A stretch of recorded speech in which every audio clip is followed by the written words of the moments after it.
Welcome to the regular scheduled board meeting of Pocahontas School District. Open it up for Dr. Arbuckle. First item on the agenda is the public comments. Abby, nope, we didn't have anybody sign up to provide public comments this evening. So we're going to move right on to the approval of minutes.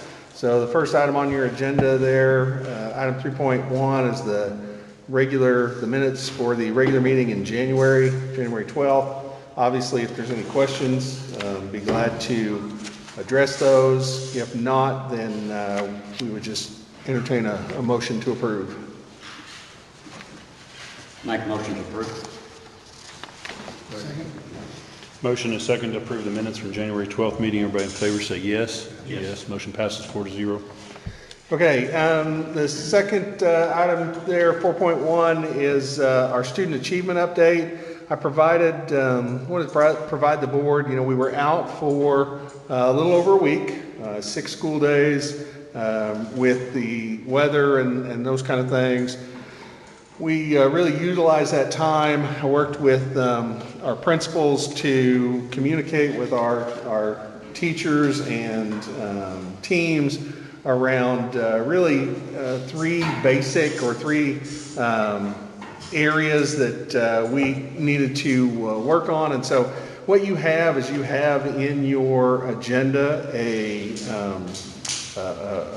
document. It's a slides presentation, but a document that articulates what each of the levels of the organization, so what the district, elementary school, MD, the junior high, the high school accomplished with their teachers over those six days. And so the 3 areas that we really worked on there would be building ownership and awareness across our organization.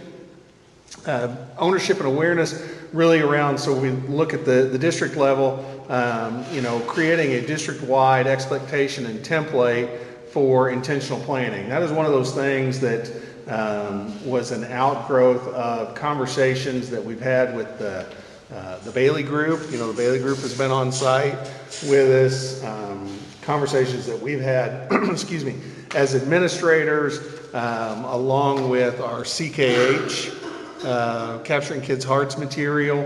Those really dovetail well together. And I know in the work that Bailey did, she doesn't know this, but Bethany did a great job of putting together that template, so I appreciate that. And we shared that across the district because that really solidifies for our teachers the intentional planning expectation that we expect to have happen in every classroom every day. We also have curated daily instructional model documents at the district level that we've provided to principals and teachers, a grade level checklist, and then in December and January, administrators and then teacher teams at the building put together a definition of what we expect to see in high quality tier 1 instruction.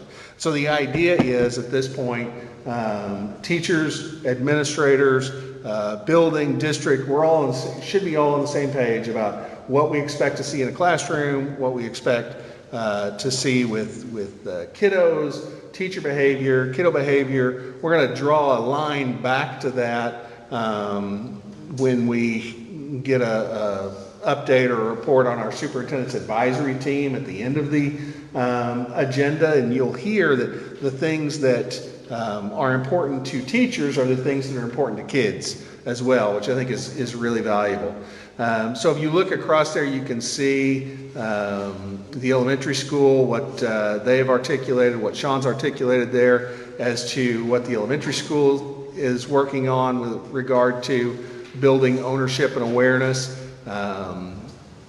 Chris has indicated there with MD Williams on what that looks like, and you'll see some things that are the same, like building-wide use of daily instructional model, and then you'll see some things that really drive down into what we're talking about there. Like, for example, staying in that elementary school lane, ownership of instructional time by each teacher to promote the urgency that's required, right? And so you see that at each individual school level, we start drilling down into the things that are specific to those environments, because the elementary school going to be different than MD, going to be different than the junior high than the high school.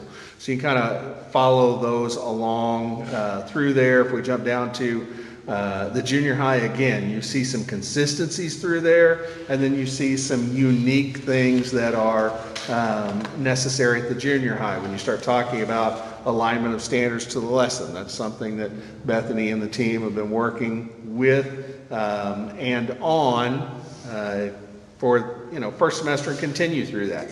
Same thing, you see that at the high school when again, specific items around things that are moving them forward as a building. When we just kind of look at we'll talk about the next steps altogether. So the second area is partnering with parents, closing that loop with them, helping parents understand the urgency that's necessary, the timeliness that we have. You can kind of look across there for each building.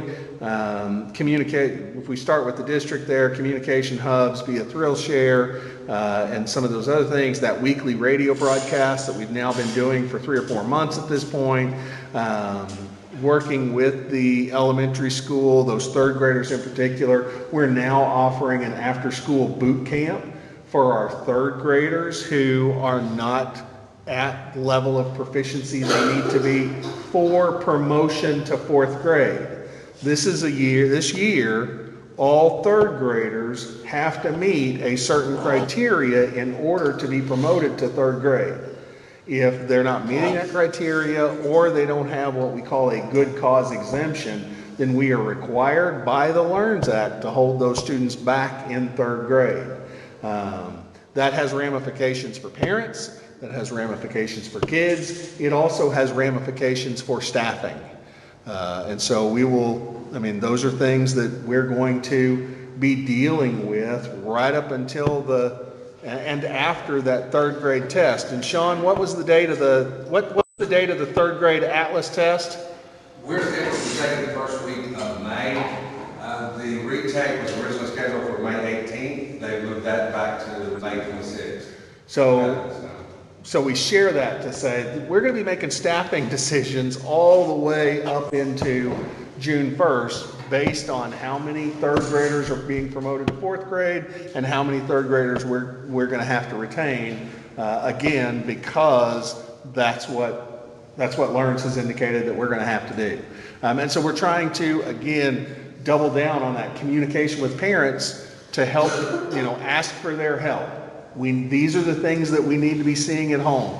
These are the behaviors that parents should be seeing with their kiddos, and we're trying to also support that with some additional after-school, and we're calling it boot camp, but some after-school training. We're also, you'll see as you read down through there, we're also doing that with our junior high students to really, again, give those junior high kiddos, it's not a promotion issue right there, but with our junior high kiddos, it's getting them as much opportunity to grow, to reach that level 2, level 3, level 4 that's required under the accountability system with LEARNS. The third part is planning. So the bottom quartile becomes a really important group of kiddos. Every grade level has a bottom quartile, and what LEARNS tells us in the accountability model is that every one of those kiddos counts twice, right? So if we can grow our bottom quartile, we get more credit, if you will, for growing those bottom quartile kids than we do any other kid in the list, right? And so we have identified who are that bottom quartile. What do we need to do to help them grow out of that bottom quartile? And every year that bottom quartile is defined again. So I might be in the bottom quartile this year, but if I grow, if I achieve enough, I might not be in the bottom quartile the next year, and it's a whole new set of kiddos.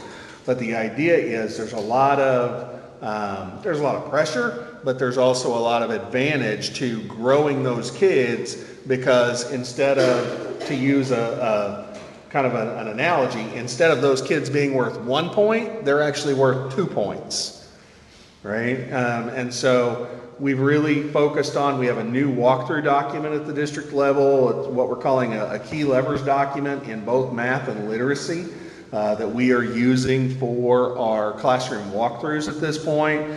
We have individual student data profiles on those bottom quartile kiddos, so we know where are they scoring, where have they scored in the past, what are their needs. Teachers are using that data. They're looking at that data. They're now asking themselves, what do we need, and doubling down. Not that they weren't asking themselves before, but really honing into what are the actions, the adult actions that I need to take when it comes to planning and assessment to really drive home that achievement and growth for that particular band of kiddos. We also have ongoing support from our educational co-op staff. So I think I may have mentioned this before, but the second week of every month, we have the co-op staff here for the whole week. And they're coming in and they're providing feedback in math, in science, in literacy. And then as administrators, we meet with that staff periodically. They give us, we kind of do a debrief. Here's the things that we see that are going really well. Here's the things that our data is telling us. These are the next steps, if you will, in all these areas. So the idea is we're really intensely focused on how to, improve the system across all three of these sort of primary ways.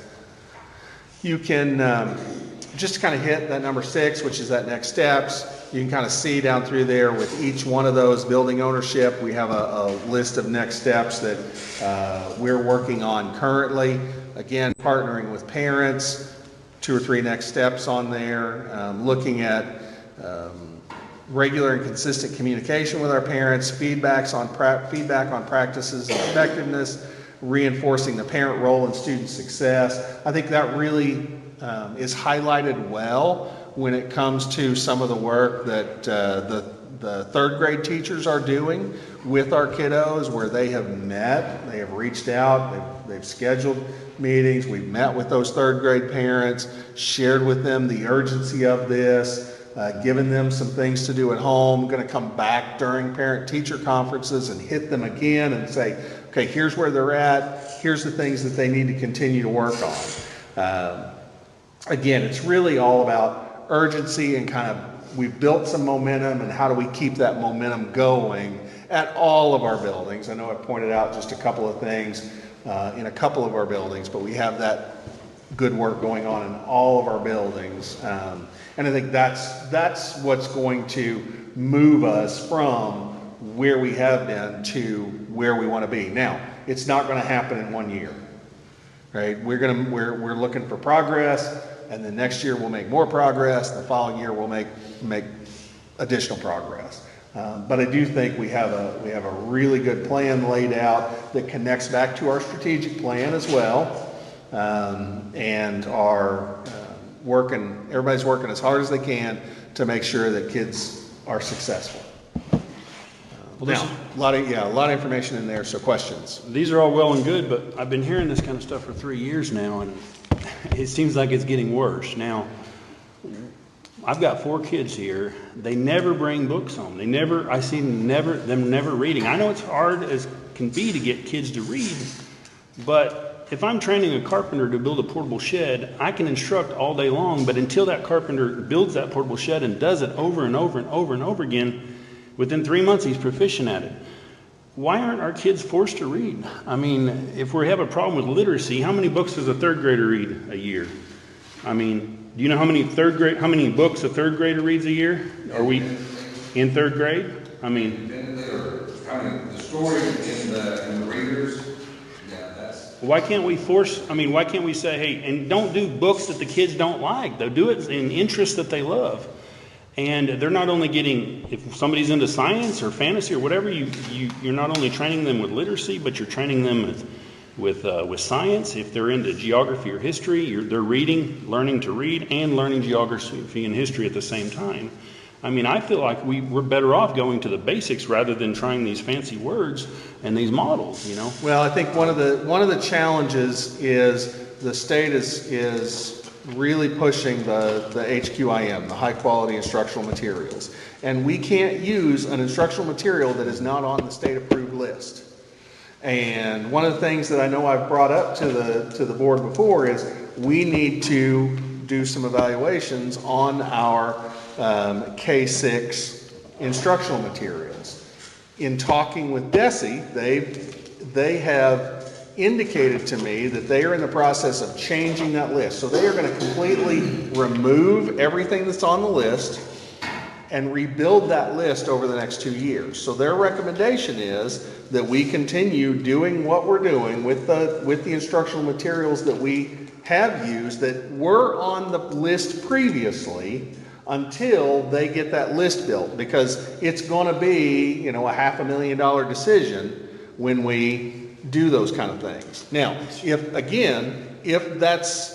those books whatever books it is we're talking about, they have to be on that list, right? Now, if what we're advocating for is that we need the help of parents, taking kids to the library, getting books, checking out books. We got all kinds of books in here that kids can use and check out, right?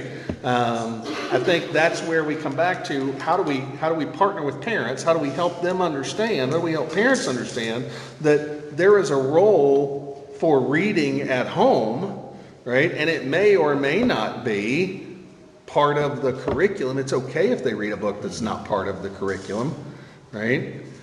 But we are limited in some capacity on the instructional materials that we can use in a 3rd grade classroom, 4th grade, 5th grade, and so on.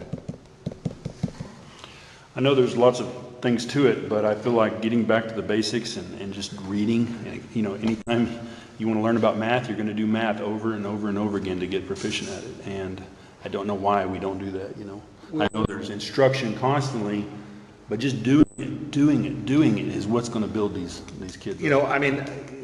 Lori could talk, and I don't want to put you on the spot, but the requirements around dyslexia and the time frame that it takes to train kiddos, especially our youngest readers, but I know you're working with our secondary readers, right?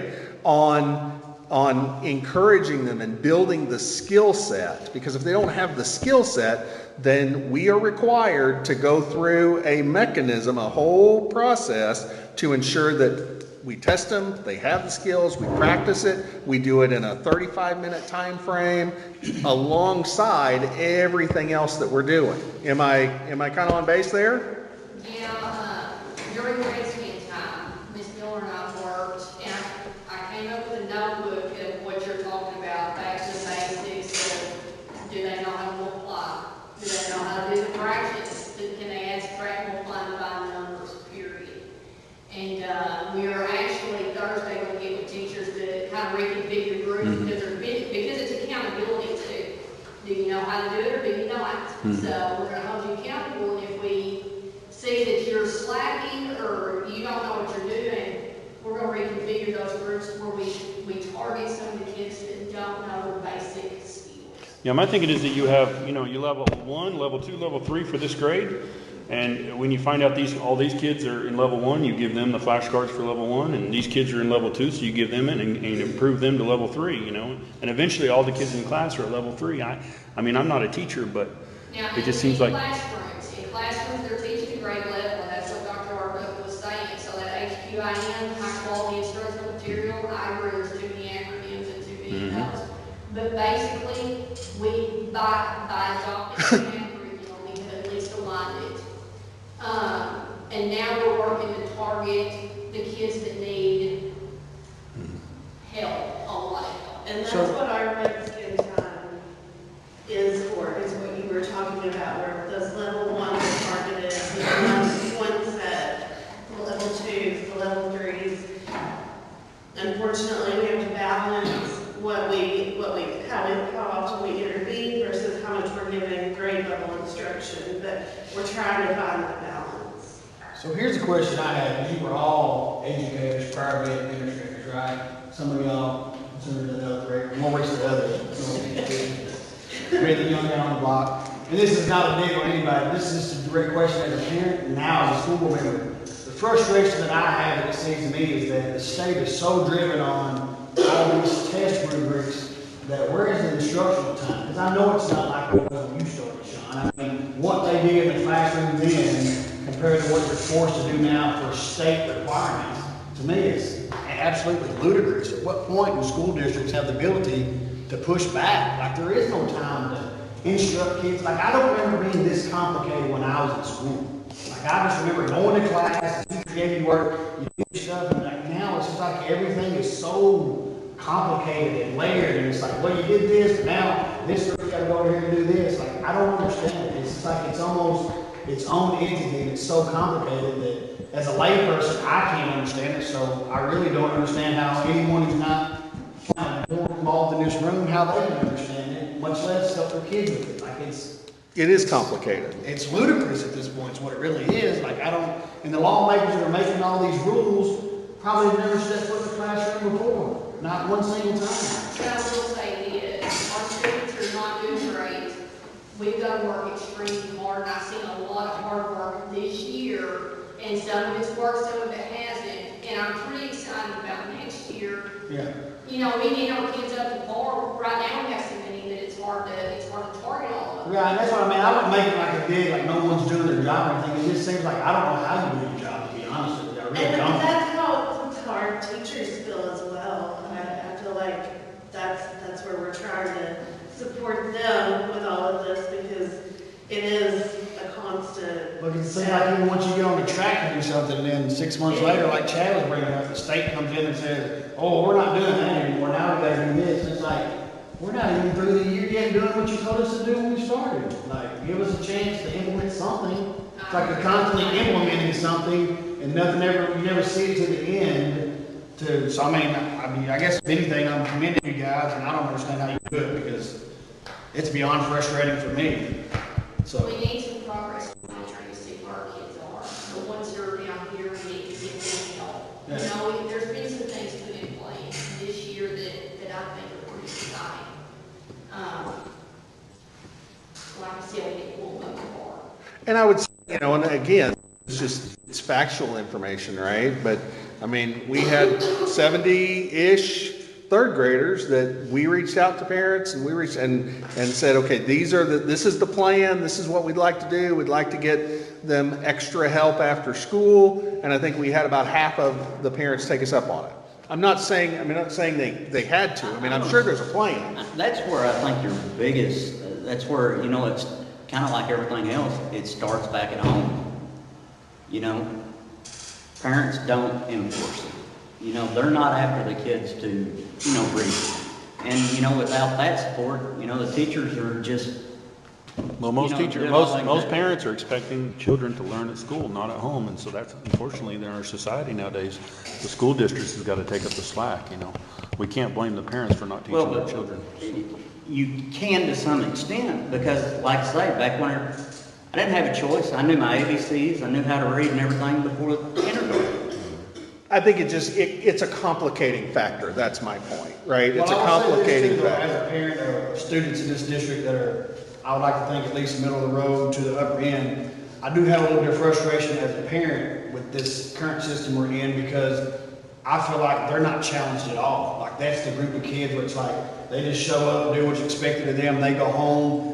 But why do they have to stay status quo? Because we've got to catch everybody else up. Like, to me, that's the problem I have with the current models. It seems like the state's putting out is like, oh, we got to get these kids here. And I'm not saying that we don't, but to me, like using Chad's example, you got 1, 2, and 3 levels. Like, every level needs to be being pushed. Now, that being said, I don't know how teachers can do it given the time constraints that you have with all the current stuff. But as a parent with kids in the school district in that level, that is frustrating, because I'm like Chad, I've never seen my kids, I mean, late to study now because he missed like 3 days last week having the flu, but other than that, I've never seen him bring homework home, ever. Well, and I think you are pointing out, both of you, but you're pointing out an opportunity that we have, and we've started that. I mean, I've started to have that conversation. We've had some teachers reach out. Chris and I talked about it today about, what does that look like to offer, for example, an advanced math experience in 6th grade, in 7th grade. That's what I'm saying, it's like, again, not being that concrete, like, that was in place when I was in school 30 years ago. What happened to it? I mean, when I took advanced math in 6th grade, like I said, I took pre-algebra in 7th, algebra 1 in 8th, and algebra 2 in 9th. And now Right. these kids don't even have the opportunity to take algebra 2 until 10th grade. It seems like we went backwards in the last 25 years for some reason. I don't understand what the disconnect was. Yeah. So I do think there are some of those opportunities that as we get deeper into the quarter, the semester, and we start thinking about what are those things that we're going to offer next year, whether that's, I know we've talked about East at the high school, we've talked about advanced math and Englishes and sciences at some of the lower grades, and what does that look like? And what you'll see earlier, and we're going to have to balance that with our lower enrollment, a reduction in the foundation amount that we're getting per kiddo. All those things are going to play a factor in it. But I think all of that is part and parcel about how do we get better every day, every year. And I understand the frustration. There's lots of schools out there that are talking about, hey, we want to get better. Everybody wants to get better. Some of them are seeing gains. Some of them aren't seeing those gains quite as quickly. And then we sort of look around and go, what can we learn from each other? Whether it's in structures or in the way we do things, we feel like that we have put some things in place in the last 3-4 weeks to help us make progress on those goals. At this point, it becomes working the system, working the system that we have in place to, get us to where we want to be from a progress standpoint. How long ago was it y'all had half the parents come up? Well, we would have done it that first week, so it was not last week, but the week before that. Oh, Is that right? of what? February. Okay. So it's 2 not- weeks. We've been running the boot camp for a couple of weeks now. And it's probably still too early to see if, those Yeah. parents that showed up, if it's having a positive. Right. Our next monitoring piece is going to be at parent-teacher conferences, which is February 26th, I believe. 25th, 26th. So that'll be the next point in time where we monitor where those kids got, report back to parents, this is where we're at, this is the progress we've made, and these are the next steps going forward again. So, Chris, I'm sorry to interrupt, but I will tell you that part of the model that we are going to is that when we went to the highly effective training as administrators this summer, one of the things that they, the structure that they encourage you to use when you're meeting with teachers is to have 4 questions that you're looking at constantly. What do we want students to learn? How do we want students to learn? What are we going to do if students don't learn this? And how are we going to extend the learning when they do get it? So those are conversations that we've started having this year that I don't know that 4th one, because honestly, that 4th one of how do we enhance the learning is the hardest component. And I'll say your kids are in that component. And so we as educators are meeting weekly to discuss how do we support each learner. And So, we are looking a lot deeper since we are meeting more often and we kind of have a new focus. We're looking a lot deeper at the individual student. We're having a lot of conversations around just the individual student, face and name. And so I really think that it's going to take some time for us to get there, and we've been really in the baby steps of it. But that is our goal, is to get to the proficiency and the enhancement piece every single day with our students. During the resting time, which we all are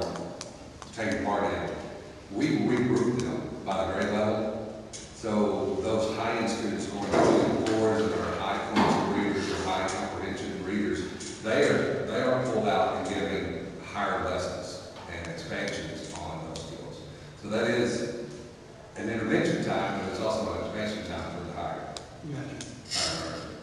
I guess one of the frustrations I have too, and I know the rules have changed immensely, I keep talking about, I was just in grade school a couple years ago.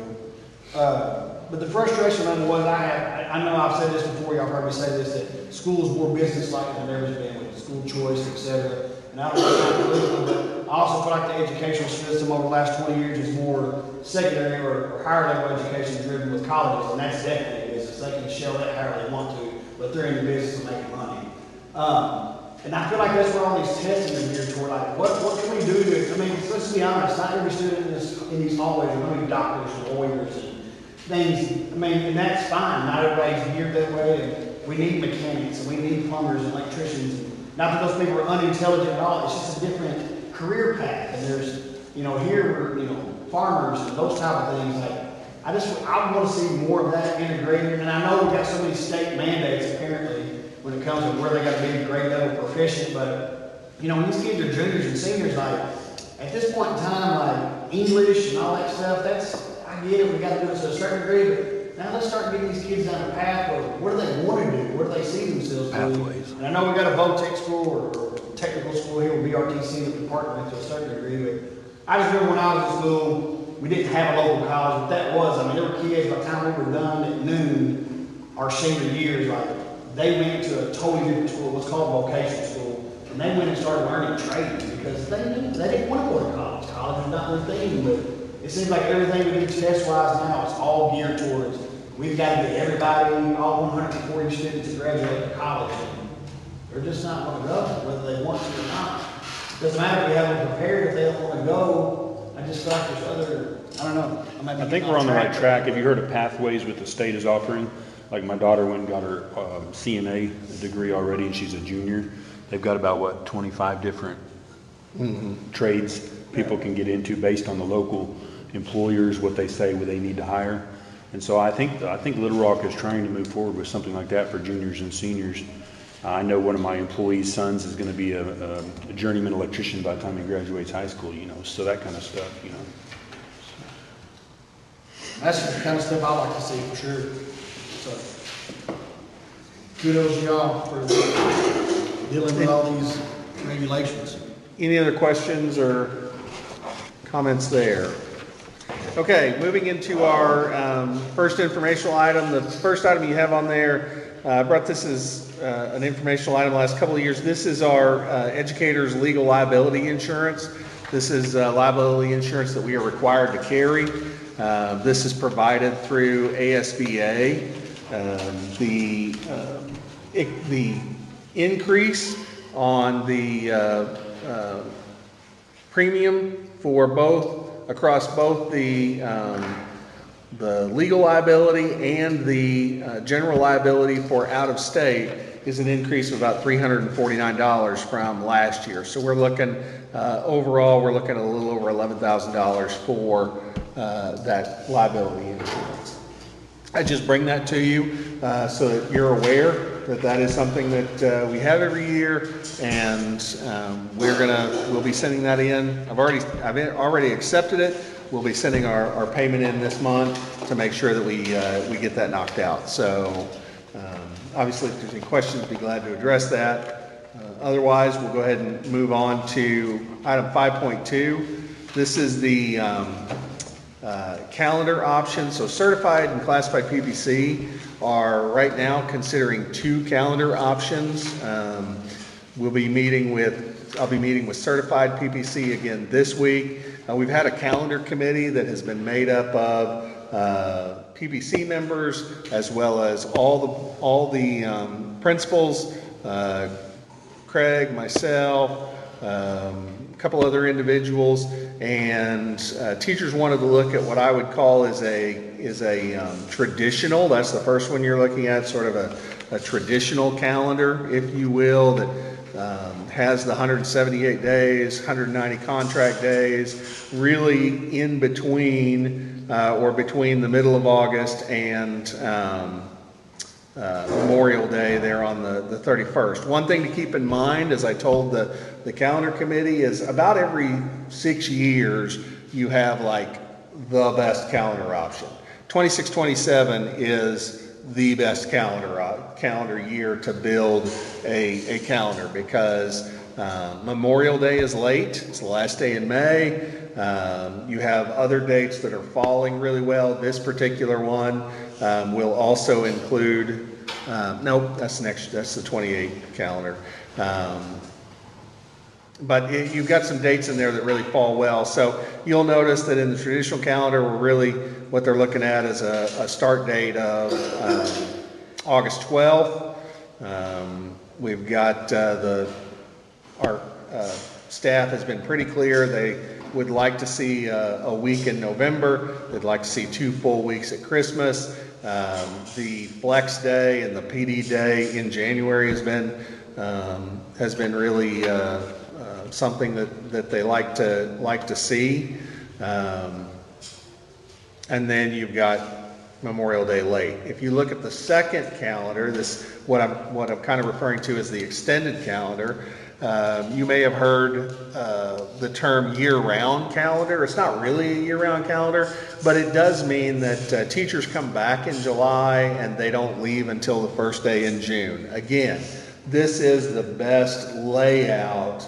The 26-27 is going to be the best calendar layout for an extended school year like this. When you start getting into, for example, if you move in 27-28, Memorial Day is going to move up a day or move up a week, right? You're going to start seeing where you have more school days in June if the calendar committee decides to recommend an extended calendar. But it is something that I was asked to put together. You'll notice kind of the big changes are there's a week vacation in October where kids don't go to school. Then you've got a week in November.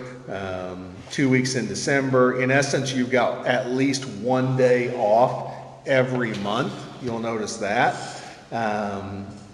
And so there are some mechanisms in there that may be attractive to certain individuals. I would say at the March board meeting, that will be the board will have an opportunity to review the calendar that is recommended by PBC.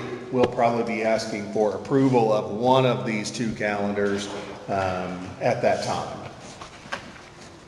So this is only, we'll just call it the year-round calendar. The thing that jumps out to me, and I'm just asking out of curiosity, why on the other ones it seems like that week long in October ends the first quarter, but in this one the third quarter would end, you have a week of school, then you have spring break. Why wouldn't you just make spring break the break of the quarters? That's a great question. Spring break by law, by statute, has to go right there. Spring break, in statute, it says spring break is the 37th week of the month, or 37th week of the year that begins with the first full week in July. So basically you go back to July 5th, that's the first full week in July that starts with a Sunday. You count, I think it's 37. For some reason I'm now thinking 32, but you count the right number of weeks and that's where you drop in spring break. Unless you want to do less than 5 days of spring break. If we want to do 4 days of spring break, we can put it anywhere we want to. But if you're going to do a full week of spring break, the state of Arkansas says, thou shalt put it right there. Now, you couple that with the other pieces are the state dictates that your quarters can be no shorter than 40 days, no longer than 50 days, right? So you start looking at it and you start counting, 41 days in first quarter, you start looking at 44 days in second quarter, that leaves you with 85 days, which means you start, third quarter when you come back, unless we decided as a school community that we could start second semester on January 19th, right? There's nothing that says in law first semester has to end at Christmas time. It's just always the way it's been. Now, does that mean it has to go that way? No, but it does have some ramifications if we were to continue to do things like semester finals, which we are having ongoing conversations about, is that something we need to consider continuing as well. A lot of things written in statute.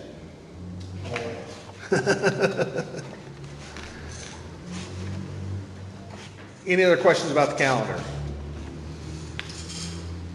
Okay, our last informational item is on Special Olympics. So I invited Courtney to come and share a little bit about an update on the status of Special Olympics, where we're at on that, and maybe some needs that may be coming in front of the board in the future. So Courtney, it's all yours. Alrighty, so we do have a lot of exciting things going on for our Special Olympics. You guys may remember we became a unified school in, I don't know, maybe October. So we're looking to host a unified basketball day, April 3rd. So that means that we have special ed athletes and then we have non-special ed athletes competing on a team together. And then we're also adding Special Olympics swimming, so we're really, really excited about that. Coach Frazier is going to coach that for us, and that's where Dr. Arbuckle was talking about. We haven't really had an event that required our coaches to be after school hours. Swimming will, they're going to have practice probably weekly. So right now, the way I have everything written up, I pay that hourly, but it may be something we consider stopping for in the future. Why don't we do swimming right now, right? And with basketball, with swimming is going to come uniforms and some of those other needs. So those are things that we get money for being a unified school for uniforms though. So I'd be looking for jerseys and swimsuits. so there's some offsets, financial offsets regarding that. So It's really exciting. any questions for Courtney about Special Olympics? I think this is a really neat opportunity for our kiddos, and I'm really excited that we're able to offer that to them. And I like the idea, I appreciate the idea that we have a unified team where we have both gen ed and special needs kiddos on those same teams. I think that can be a very valuable experience for our kiddos, no matter where they're at. So I appreciate that. All right, if there's no other questions, we'll jump into our action items. The first action item is the monthly financials. You have in your packet the financials that we typically provide. Again, you've got your board report to start. Then you've got your revenue and expenditure updates. Just looking through there, there's not a lot that is that different. Again, just a reminder that you start seeing some red in our federal money because that is reimbursable. We have to spend that. Then we ask for reimbursement from the state on that, and that only comes in a certain time of each month. You'll notice when we're looking at, blow that up, we are a little ahead of schedule. I'm looking at the revenue summary. We're a little ahead of schedule on our revenue so far. We've received about 68.7, 69% of our revenue. Last year at this time, we were right at about 63. So we're running a little ahead there, which is good. And then I didn't necessarily see anything else that I necessarily needed to point out regarding our revenue nor our expenditures. Obviously, I think I mentioned this the last time, the expenditure on the 1001 account, that other salary fund, you see that inflated because of the bonuses that we gave at Christmas time. So that's why you'll see that a little inflated. It has been accounted for in the budget, but it will make this expense summary look a little off.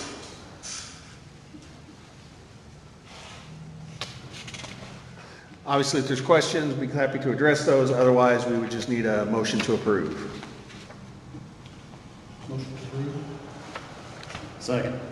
Motion and second to approve the monthly financials. Everybody in favor say yes. Yes. Motion passes 4-0. Item 7.2 is our yearly financial audit. So you have the audit in your packet. The audit it's what we would call a clean audit. There were no findings on behalf of the state. They were complimentary of the work that our ladies are doing in the office and that our staff as a whole is doing as far as record keeping, whether that's receipt books in the building, making sure that we have systems, appropriate systems in place across all 4 of our buildings in dealing with not only money, but are we following our own board policies? That's also part of it. From the view of the the Joint Audit Committee, Pocahontas is doing everything that we need to be doing to ensure that we are running the way we need to. It is required by law that the board accepts the audit, so we would, obviously, if there's any questions, be happy to try to address those. But if there's not, then we would need a motion to approve and accept the audit as presented. Make a motion to approve the audit. Second.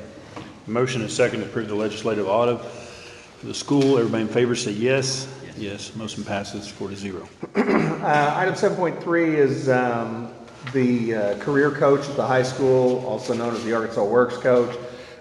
This is an item that I bring to the board because, one, I have to send a letter to BRTC to indicate that this is a program that we want to continue to participate in. I am recommending that we continue to participate in that, and thus I would need to send that template letter. The second piece of that is I learned today that, so let me back up.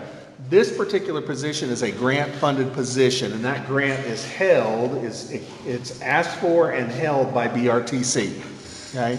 And in talking with BRTC today, there has been a change in the grant, and if we are going to continue to participate, then they are requiring that our half of the salary and benefits would be a minimum of $30,000. Currently, our half of the combined commitment is $27,654. So I'm not necessarily asking the board to approve a dollar amount or a contract tonight. That's not why I share this information. But I share this information with you to say, if we continue to participate in this program, then we will need to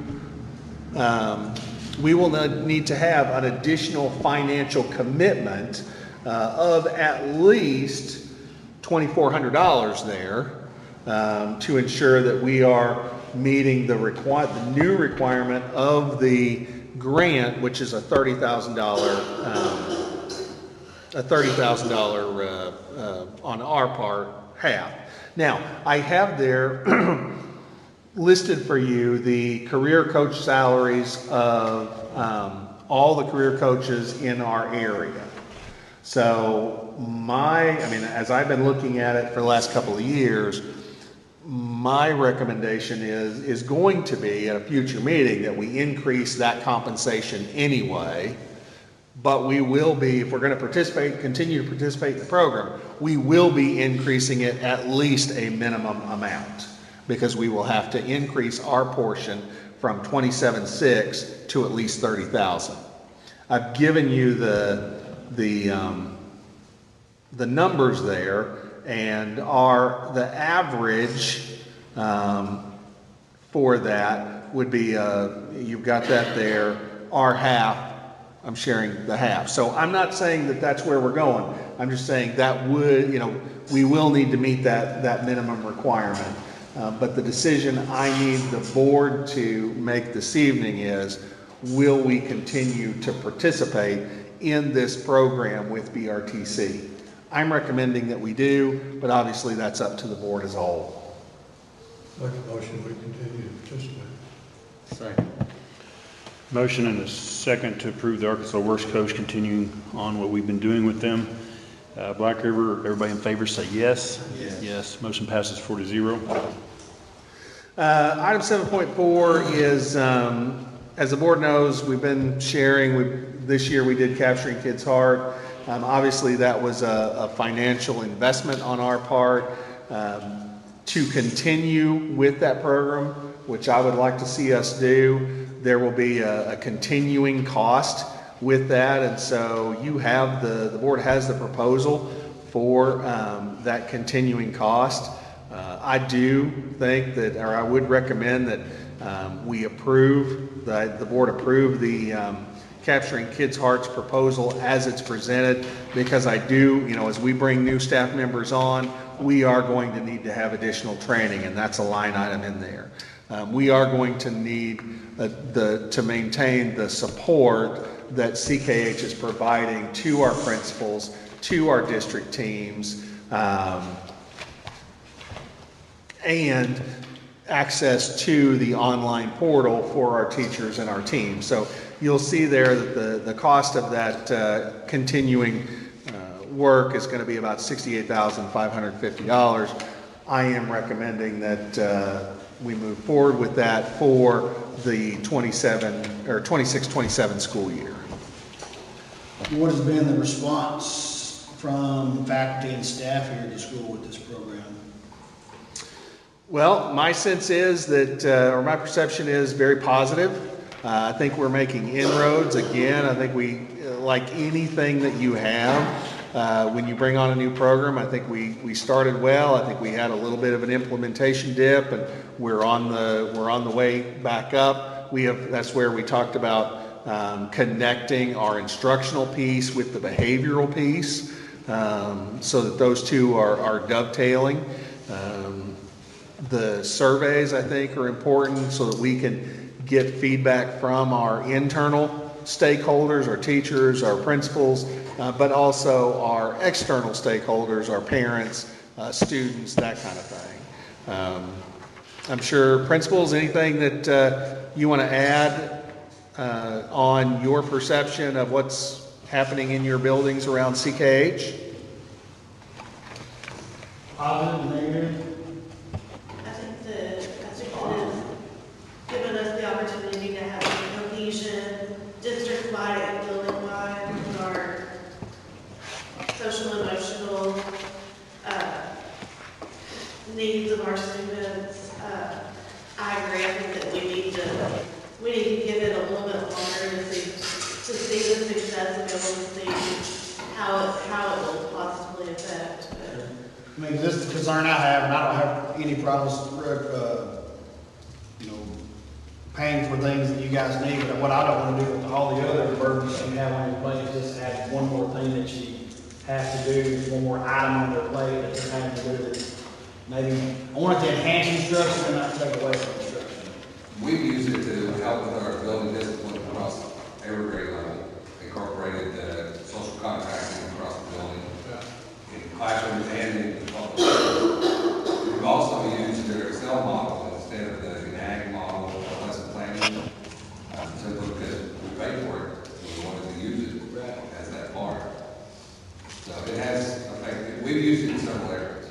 Chris, I would also say, if you look at the first semester data, and I'm not saying it's because of CKH, but I would say that in fall semester of 24, we weren't doing CKH. Fall semester of 25, we did do CKH, and we dropped the number of reported bullying incidents by 58%. So the way I look at it, it's not one more thing, right? It's something that, treating each other well, celebrating with one another, helping each other regulate our behavior. That's something we're going to have to do, whether we're doing CKH, when we're in a math classroom, science classroom, teaching kids to read. These are our high quality behaviors that need to be taught anyway. I make a motion to approve. Second? Motion and a second to approve the Capturing Kids' Heart program. Everybody in favor say yes. Yes. Motion passes 4-0. The next item is the junior high custodial position. You have in your packet a document that outlines sort of some needs, benefits. We really feel like that our work with Swept Away at the elementary school has been very, very productive. We feel like it's been very positive. The feedback that we've gotten from teachers and staff out there has been very positive. Craig has really worked with the junior high staff to fill the open position that we have here at the junior high for the evening position. We sort of had a substitute on that. You know, we had a plan for first semester, but it was not a long-term plan. It was something that was designed to help us get to an end point of a full-time hire in that position. The truth is we've struggled to find that person, and Swept Away has indicated that they are willing to take that on. You see kind of what that looks like from the comparison on Swept Away versus if we kept that in-house. It's not a lot different from when we had this same conversation about the elementary school versus staffing that in-house as well.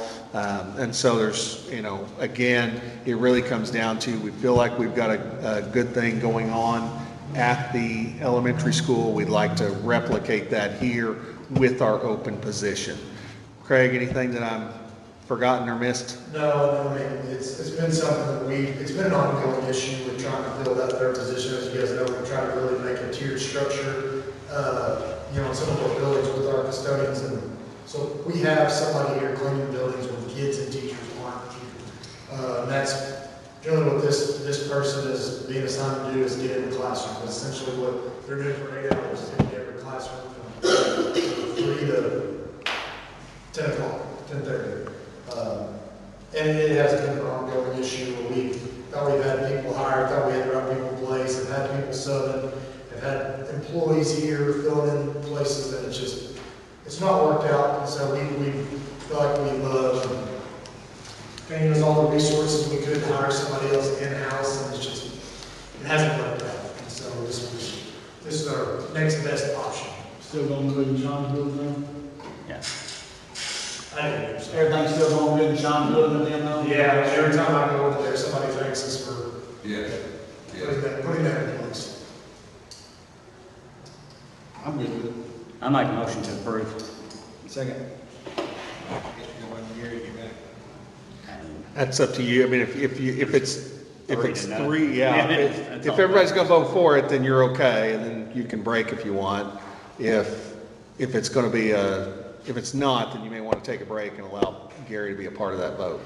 Well, I just want to say, I mean, I'll vote for it, but I've told you over and over again that I can't hire kids who know how to sweep. You know, I just would love for high school students to come over here and teach them to sweep. You know what I mean? And I know you guys don't want to deal with it, but we're teaching our children that, you know, other people can clean up after themselves. And I think every day I have on Messenger, or not Messenger anymore, Facebook, some 16, 18-year-old wanting a job, you know, and I don't have enough jobs for them. And even if it takes twice as many high school students to come sweep this place and get it to the same, I feel like that would be better for us, even if it costs us a little bit more money or a manager to keep an eye on them, because we need to train these kids how to move on into the workforce. And hiring somebody from this Swept Away is not the way we need to do it, you know. But I mean, I'm going to vote for this because it's going to actually be the same price when you take away the benefits, but it's not helping our high school students out. So Chad, I don't disagree with you. That is something that we've actually discussed. I know you brought that to our attention a couple of times. The issue would lie with that would be, again, we're looking for somebody for that night shift, that third shift, if you will. Ours would be having students in a classroom essentially up here after hours by themselves, with obviously a lot of confidential information, teacher's desk, things like that. That was one of our issues, as well as essentially having a 16, 17-year-old student here, up here after hours, unattended, where we didn't have somebody here physically watching and, setting the clock. That was essentially the reasons we didn't go with that option. I think there's ways to work around it, but that's fine. So, you guys ready? All right, we have a motion and a second to approve Swept Away, their employee outsourced with them. Everybody in favor say yes. Yes. Motion passes 3-0. Do you want to take a break till he gets back? We're going to take a break, 5-minute break. Pocahontas School District meeting is back in session. Dr. Arbuckle. Okay, so we are at the 7.6. This is the construction RFQs. I know that you each mentioned that you've had some issues accessing. I do have the documents back here. I mean, it's really up to the board how you want to proceed with that. I know Jennifer wasn't able to be with us this evening, but it's really up to the board on how you want to proceed at this point. What exactly are these? So what this is each one of these companies has provided a response to our call for qualifications. And the... Yeah, just go for one, they're all the same. We just got to make sure that the three we pick have the qualifications that are required from the state. Excuse me. So what we did was we put out a call for qualifications. We gave them, we asked them to respond to some particular items. We said the evaluation and selection criteria based on what's required in law, relevant experience and technical competence with similar projects and delivery methods, capacity and capability to perform work within district schedule and time constraints. Number 3 was past performance, including cost controls, quality of work, schedule management, and client references. Then number 4 was proximity to and familiarity with the project area and ability to support the district on site. So based on that, I crafted a rubric that the board could use to evaluate each of the respondents. You'll notice that each one of those items has been given a particular weight. And so the idea would be, and this is something that obviously the board needs to talk about. Perhaps the board wants to address those weights a little bit. Relevant experience and technical competence, since that's listed first, is probably the most important at this point. I propose that we give it a weight of about 35%. Project team qualifications and availability, a weight of about 25%. Past performance and references, weight of about 20%. Approach and management plan, that includes pre-construction services, a weight of about 15%. Proximity and local support, a weight of about 5%. So basically, we need to read through all of their qualifications and, whoa. Here's, we've been through this before. What we have, once we got these, they came in, each company came in, and we were able to ask questions, gave the presentations. That's not... So the question becomes, and I think that's a great point, Gary. The question becomes, does the board want to, so you have 1, 2, 3, 4, you have 5 companies that responded to our request. Does the board want to bring in all 5? Does the board want to identify 2, 3, 1 to bring in? That's hard. That's what we did before. We kind of picked like the top 3, and then we sent it back for vetting. Well, either that or we need to go through and read all these RTQs. Yeah. And I'd say each one of us go through and read all of them. Each one of us individually pick our top 3, and whichever one has the most votes. I don't think there's any reason to Well, bring you them got all. to get the architect, coming in on this thing. So I went back and looked. The last time the board did this was in 2017. And the board minutes that I saw indicated that it looked to me like there were about 5 or so that had submitted qualifications. The board at that time invited, I think, 3 in to be a part of, to provide the interviews, and then as a board, you all articulated, here's 1, here's 2, here's 3, or at least attempted to do that. Now, the minutes don't tell me who was 2 and who was 3, it just tells me who was number 1.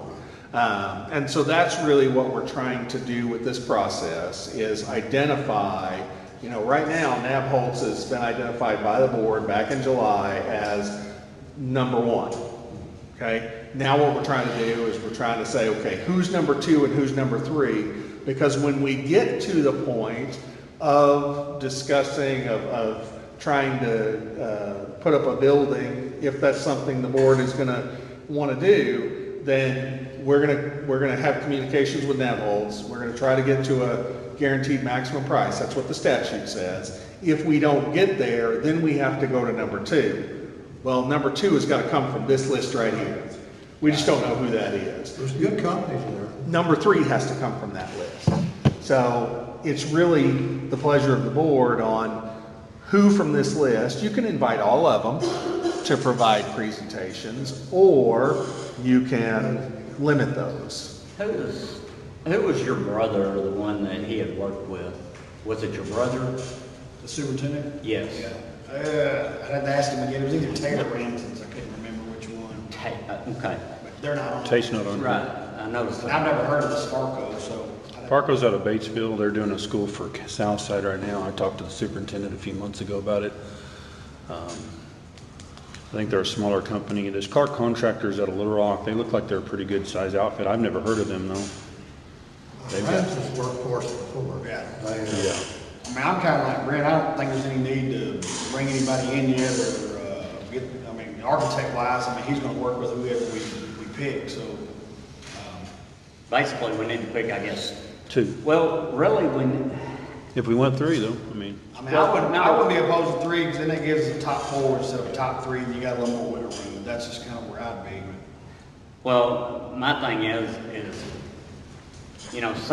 since 2017, none of us was here at the time Nabholz was picked, and it would be, we don't really have a way to score them if they're not in the mix of this. Well, because they've already been identified as the number 1. Well, I know, okay, so they'll stay number 1. Yeah, so that is Okay. correct. We're just looking at 2 and 3. Right. Okay. I would, just from past experience in our district, Ramson's has always done a really good job for us. I think Ramsey's would be my pick too. Yeah, they, good local company, and I would definitely want to put them in the top 3 or whatever. Now, I don't know about the others. Well, do we need to Is read this that? Ball and Shell? Uh-huh. Okay. Yeah, that's Ball and Shell. I definitely They're a big think company maybe they too. should be in there too. That would be my picks. But we need to review their I'd like to review all of everybody that. that's on the and list. then come back and give you. Can we see the qualifications that they submitted? There we go. So I have 1 copy of Ramson's. I've got it. This is Clark Contractors.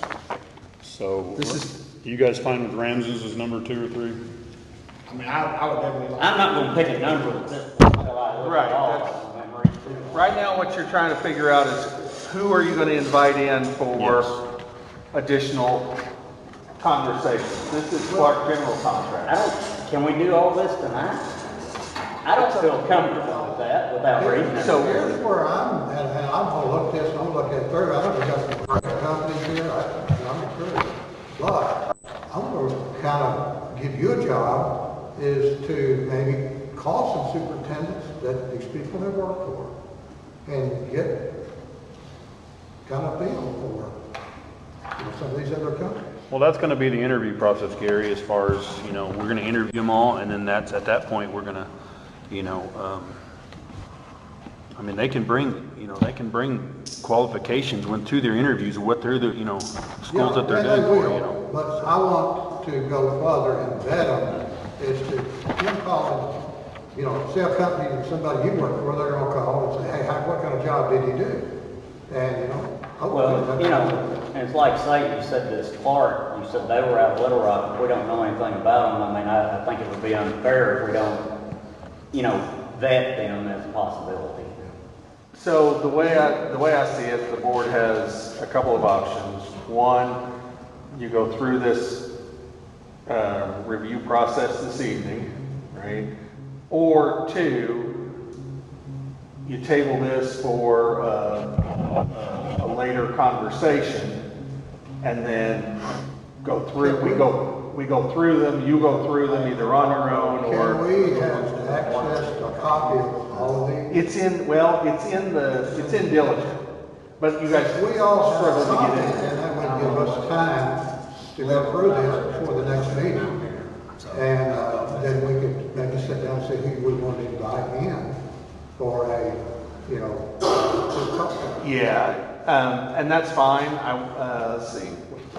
I think it's, when I dropped it in there, it is about 150 pages worth of material. Going back to school. So I can, since you guys are having trouble, since Diligent is not pulling that up for you, and it is in there, If I can get mine fixed tomorrow, I don't necessarily need the paper. but I could print off copies. If we can, like Chris said, we can change our password and get in, and we can look at it. I'd say let's table it and study it between now and the next meeting, and then maybe we'd be prepared, and of course, then Jennifer would have an opportunity to look at it, to ask some questions and see who we want to bring in. Yeah, I mean, at least look at all the information. And it's like say, this one we don't know anything about, give them a fair option. Well, Gary, you're basically asking the possibility that there's going to be two different people on the board whenever we make a decision, and I don't think that's fair to the next board. For us to do all the paperwork and get them in here and interview them, and then let the next board pick, Well, I don't know how you're going to do it, though, Chad. I'm not prepared, because I don't know, I want to read all this stuff. Well, I think we can take the ones that probably aren't qualified or that maybe not want the entire job, and we can eliminate a few of them and figure out the top at least 4, and then we interview them. I mean, that's the only way we're going to be able to know more about them is interviewing them. And Oh, yeah, I think that's the way we need to do it. I just, I mean, I've sent you guys a report. I mean, I interviewed about 6 or 8 different school districts over the last 2 months, and I wasn't able to bring it to a meeting a few months ago, but I sent it to you in your packet to where you could see what other superintendents said about a lot of these companies, And, I've kind of already done some of this checking. well. This one I've never heard of, though, But, that's something too, whatever information we got, we need that in an open meeting, public meeting, that everybody can hear it. And, I mean, I'm all for it. I'm encouraged that those companies that have applied, those are really some good companies. Well, as I've been saying for a while, companies are starting to get leading work, and,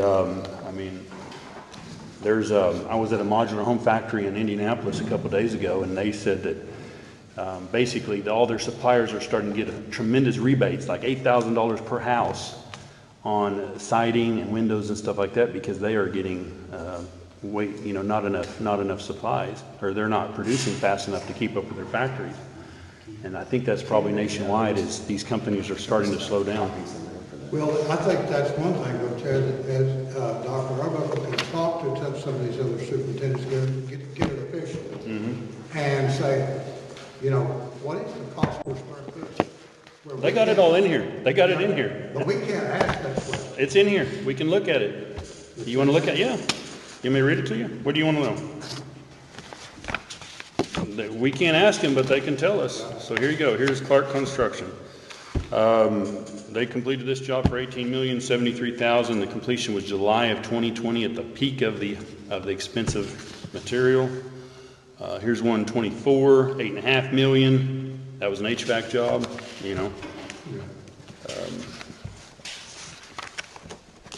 This is a list of all their stuff they've done. Well, that's some things I'd like to see, go through all that. We want to get the best bang for the buck. I mean, this is basically what you're saying we need to find, but it's right here, Okay, that's good. Do we all get a copy of this? Well, I have copies. It's on here, but we. On couldn't in your access packet. it. You'll probably just want a paper one, but I want one that I want to read. Here's a 5.9 million contract with 26,000 square feet for Mark Tree Elementary School. Here's a 50,000 square foot for Paragould School District at 10.5 million. Here's a 60,000 square foot for 20. I would suggest we take that information, everybody go over, and at the next meeting, pick our top three. And, go from there. Have those three come in, or four, whatever we decide to do. And, make a decision from there. That would be my suggestion. I'm good. I want to go through and I want to read each one of these that they sent. We'll get into diligence tomorrow and I'll look at it. Well, like I said by group text, I don't think we should drag this out for months. I mean, Do what? I don't think we should drag this out. No, we won't. Not dragging it out. The plan was to have this all done, this plan was to have all this all done by about February 10th, and that didn't happen.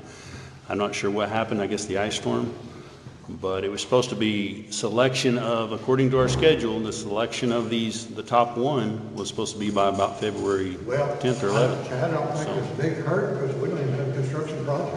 Okay? We don't even have a project. Why don't you have a project? Why don't you have a project? We don't, we've not identified what we're gonna move forward. We've had an architect draw up a project for us, and that's the one we're moving forward. Forward to it. I think the plan is to move forward with that. I mean, in what way? We have to get quotes from the top guy, that, you know, get his bids, and then you can find out how much we can spend. And, Well, that's what I'm saying. There's no hurry about it. If it happens before next March, because isn't that when we would have to redo the vote to consolidate the bonds, restructure? Yes, If we decide. yeah, I mean, the board hasn't, like, there's second lien bonds available. There are- Bond restructuring would be next March. there are mechanisms that are available, right, there's mechanisms that are available to the board that could happen with, bond restructure. There's mechanisms that are available to the board with second lien bonds. There are mechanisms that, and at this point, the board hasn't investigated any of those. Right.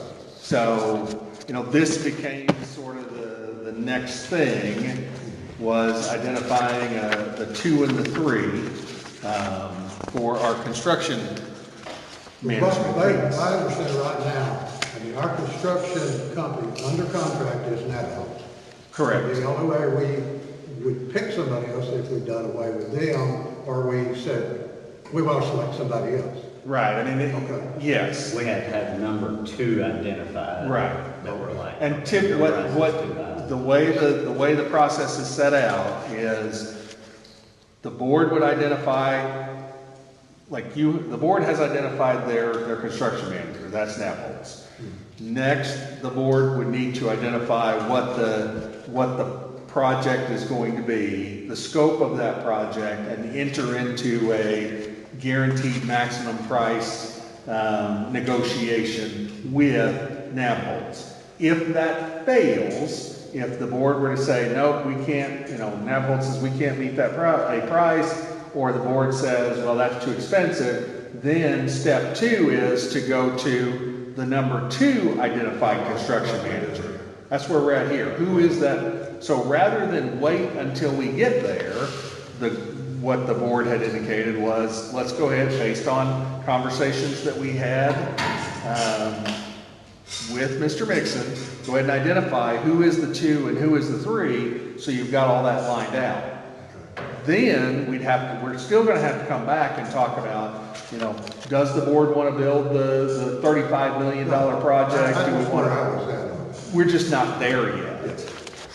And yes, to your point, the deadline that we have on that is we have to have a construction manager under contract by November. We've done that. That's Naples, right? The next step is we have to have the project done by, I believe it's 2029, right? But in my conversations with the division, if we're in the midst of it, we can ask for an extension on that timeline.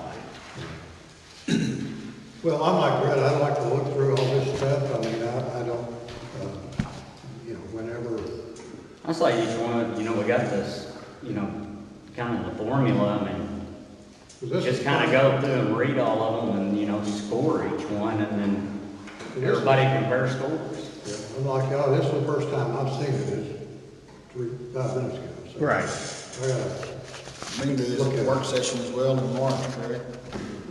Yeah. So, Yeah, maybe, we'll have 2 weeks for the next work session. Maybe. I believe March 2nd would be the date. Yeah. And it would give Jennifer a chance to pick up on it. And all of us can sit down and look at it and see where we want to go next. That's what I see. So do we need a motion to table it until the work session? Yes, Yeah. I like that. I'll second. A motion is second to table this RFQ selection until the next work session. Everybody in favor say yes. Yes. Everybody opposed say no. No. Motion passes 3-1. So here's the interesting letter from Baldwin Shell. It actually came from our architect for Baldwin Shell. They did a gymnasium for Blytheville. Anybody been in the gymnasium Blytheville? Or Yeah. decent? Built 2 years ago? Nicer than any part of their school. Well, here's the thing, they did it for $7.5 million, and so that's pretty optimistic. How long ago? 2 years ago. And that would be a different one then. That was still, when pricing was still pretty high from COVID. And so they actually cost them 9.5, but 2 million of it was for improvements on their football field. What year And did seven- they say they finished that? 2 years ago. No, my daughter played over there a couple of years. Kids play it. She's been down now. Well, maybe it was completed in 20. I want to say it was around 21, 22, Yeah, our kids played in a regional over there.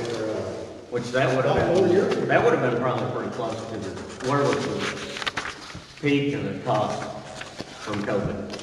Was that around 21, 22, yeah, 21 probably. Because COVID started and then everything shot up for about a year and a half. I which think is that's pretty close. We've had it several years. It's a nice gym. They passed the millage to do with it, 6 million.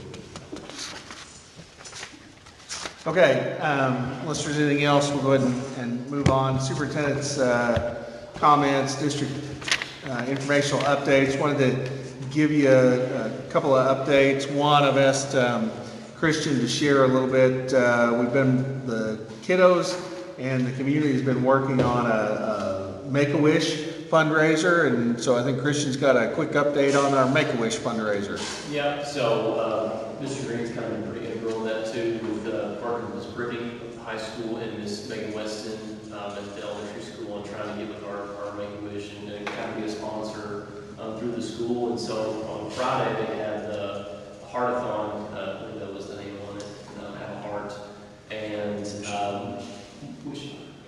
And we had 35 students over the course of the day go up there and work at the four-way. We had about 7 staff members contribute to that as well throughout their free periods throughout the day. They met their goal of $10,000, and now we're able to sponsor the wish of a kiddo. So it's a great job by our kids and staff, and I'm thankful for the members of the community that helped with that as well. They did a great job of allowing us to be a part of that. And so like I said, I'm just a messenger on that. I'm just doing a lot of work and kind of helping organize that too. So I might miss something there. But proud of our kids for stepping up to contribute and help with that. They did a great job. So. All right. Craig, I'll have to say, you sent me that text and asked me about a receipt, and I was completely out of the loop. So I just responded, yes. I didn't realize my wife had already made the donation. She wrote the check. Yeah, she wrote the check. Now we talk to her. That's right. I know last Friday, we had the Secretary Oliva here, visited the junior high, participated with the kiddos. Craig he was able to step in, since I wasn't able to be here, he was able to step in and and be a lead on that. I know, I think Chad, you were here as well. And so my understanding is that he saw a good lesson. He saw kids participating. He was right there with kids, sitting at the table with them, engaged with them. And so, overall, I believe it was a positive experience for the secretary, and he left Pocahontas having a positive educational experience in that classroom. So we're really excited for that. It's not every day you get to host a state level dignitary, and so it was nice that he was here. I was hopeful that he would stay just a little bit longer, because we also had our Superintendent's Advisory Kiddos Council meeting at that time. He didn't stay for that, but I know Craig and Christian, they met with that group a little bit. So I asked Craig to just give you a little update on, kind of what came out of that. I think it's anytime we have conversations with kiddos, especially our seniors, they're willing to tell us what we need to know at a pretty unvarnished level. And my experience is for the last 2 years, they've been willing to do that. And I think they shared with Craig some other information this month. And so I wanted him to share a little bit about that with the board. So our focus was, kind of the topic of the day was like instructional models. So as we shared earlier this evening, I feel like we as a district, we spent a lot of time and resources into getting the instructional materials in the hands of our teachers. That's our, our math HMH, our literacy HMH. It's that HQ item that you guys were hearing about earlier. So this year we've kind of shifted that focus to now we've got the materials in the hands in front of kids. Now what does that 50-minute in-class structure look like? And so I know we've all been from an administrative team hard at work on trying to get that in front of teachers. Is what does that flow while you have kids in front of you for 15 minutes look like? So I really want to put that out to those kids. Like I said, it's very informal, so you get a lot of feedback from the kids, just kind of have an open discussion. Left, I think Mr. Helms kind of alluded to in his email, felt positive because a lot of things we as adults felt we value, and what science data is backing of how we're wanting the daily instructional model to go in a 50-minute class period is also what the kids were talking about that they value. Having clear expectations, having their objectives clearly stated, having teachers that were energetic and passionate about the content they were teaching was one we heard the most about. And so those are all things we felt like we really implemented into providing kind of that structure for a lesson plan and a unit of what does, yes, I'm teaching math for 50 minutes, 6 periods a day, but what does that flow look like while I'm teaching math to 60 different groups of kids? And again, they really reiterated some of those values that we held and we were putting in place for our teachers in the classroom. So I feel like that was a positive, that we're not just, kids aren't sitting in class unengaged because the teachers don't have a certain system in place. They don't have clear expectations. They're not passionate about what they're teaching. So, just a lot of things that we iterated and really trying to provide. The kids are appreciative, and that's what they want to see. So, Chris, I think you talked about it earlier, is like it or not, schools is as much of a business now as maybe it's ever been. So, who is our clientele? Who is our customers? Well, it's the students, it's the kids. And while maybe not everybody's excited to sit in trigonometry all day, if you have somebody that's up there and they're keeping me engaged and they're passionate about what they're doing, kids appreciate that, they enjoy that. That's something that we'll keep coming back to.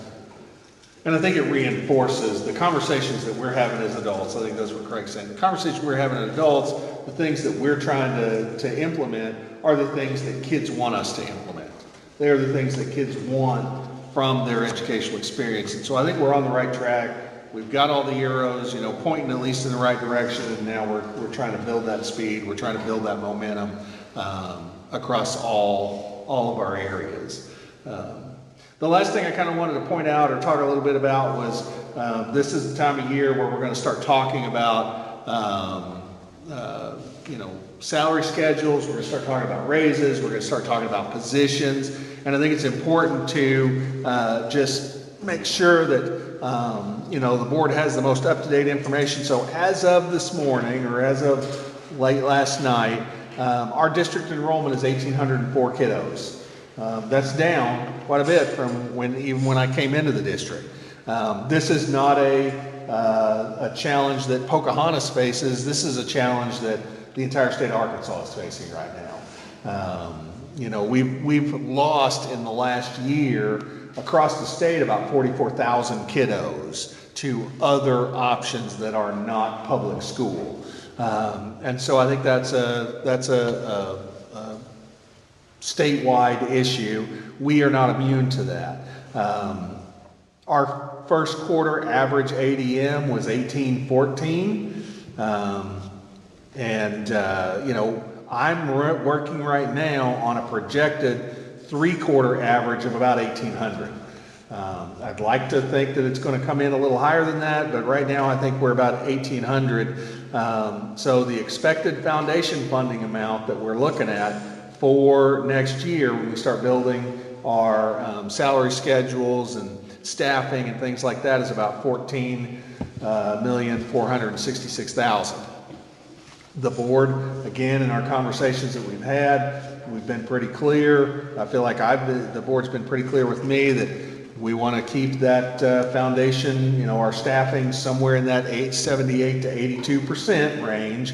And so I've given you the upper level range there. That upper level range is about $11.8 million. Now, I do think we have some opportunities. We've started the conversation in our office of being really strategic about the sources of the funds that we're using, right? Are we being as strategic as we can be, given the fact that because for the last 2 years we've been able to run our free and reduced lunch applications up to over 70%, we're now getting additional dollars. Those additional dollars can be used to supplement some of the things that we've been using operating money to do. So that's going to, my expectation is that's going to allow me to sort of draw some of that back down and spread our operational expenses across a couple of different funds. That'll keep us where we want to be, and also, again, my expectation is it's going to make us as competitive as anybody else in Northeast Arkansas when it comes to salaries and those kind of things. Just raw number, what was this for this year, school year? 1880. Yeah, it was closer to 15 and a half.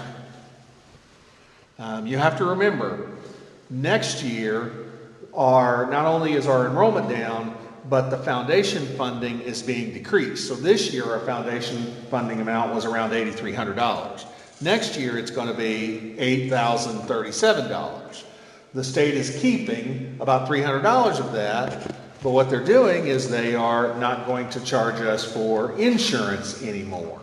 That was a good thing a year and a half ago when they announced it for Pocahontas, because our enrollment was such that when you looked at enrollment versus number of staff members enrolled in insurance, we were going to make about $200,000 on that. Because our enrollment has fallen and the number of folks that we have in insurance stayed the same, right now that change, the state not sending us that money, is going to cost us $148,000 ballpark, right? So what was to the good for us a year and a half or so ago because of our enrollment changes is going to be to our detriment, you know, when we get to it. So those are some things that we're going to consider. I am going to work with Craig and Kim and our building principals to make sure that we are as efficient as possible and we are as strategic as we can be across all of our funds. One of the good pieces of news right now is we expect we expect the federal funding to remain stable for another year. Right? So you'll remember there was a time this time last year where we were talking about the federal funding maybe going away, and that was going to cost us, you know, that's $600,000 in positions just in Title I alone. Well, that now has stabilized. You mean another year is in this calendar year, or another year is in 26, 27? 26, 27, we're going to be okay. In the House's budget, they cut it. The Senate's budget, they left it the same. And in the joint budget that they all kind of came to, they went with the Senate's version. So what that means is for us, for 26-27, we will be funded at our current federal rate. So in this instance, no increase is a win, right? Because no increase means no decrease, and that's good. So I just bring that up to, this is that season. We're going to need to be talking about that. There is going to be conversation about we need to add teachers here, we need to add this position here, and the pot is getting a little smaller, so we're really going to have to be strategic with the recommendations that we bring to you as a board, and then the recommendations that the board approves in the coming months. So, any questions on that? Just a little bit of information.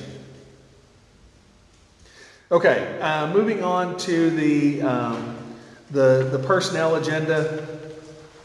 You do have two new hires on our personnel agenda that we're going to be asking for permission to approve. The other section is there are a couple of contracts that there is a policy 10.55 in the classified side that allows the superintendent with the approval of the board to modify some contracts. I am not at a point where I am ready to modify some contracts, but there may be a point in time in the coming weeks where I will need to bring back to the board contract modifications for particular employees. So I'm making you aware of that. I'm not telling you we're going to do it, but I am saying that may be a need in the future, and so I'm just making you aware of it at this point. At this time, we would recommend the hiring of Kimberly Burke in the PJHS cafeteria and Samantha Weinbaugh at the high school and junior high ALE paraprofessional. So moved. Second? Motion is second to approve the new hires. Everybody in favor say yes. Yes. Motion passes 4-0. 9.2 is a catastrophic leave request. So we have one catastrophic leave request that is in your packet. That individual does meet all the qualifications set forth under the policy for requesting catastrophic leave, and I would recommend the board approve catastrophic leave for this employee at this time. So moved. Second? Motion is second to approve this catastrophic leave request. Everybody in favor say yes. Yes. Motion passes 4-0. You have the information on the student transfers. These are the approved student transfers. We didn't have any student transfers that were denied this month. So student transfers, as you know, are an informational only item. You do have in the notes reasonings for those student transfers. With that, if there's no other questions, then we would just need a motion to adjourn. Motion to adjourn. Second. Meeting adjourned.